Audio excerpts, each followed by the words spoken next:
తెల్లవారే వెలుగు రేఖలా పచ్చ పచ్చ పచ్చి మట్టి బొమ్మలా అల్లి బిల్లి వెన్న పాల నురగలా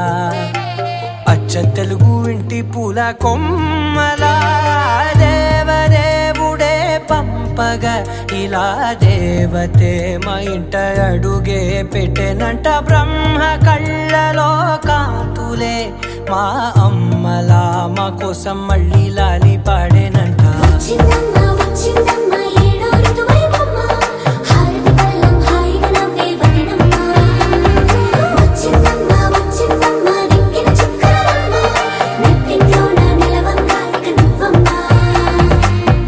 తెల్లవారే వెలుగు రేఖలా పచ్చ పచ్చ పచ్చి మట్టి బొమ్మ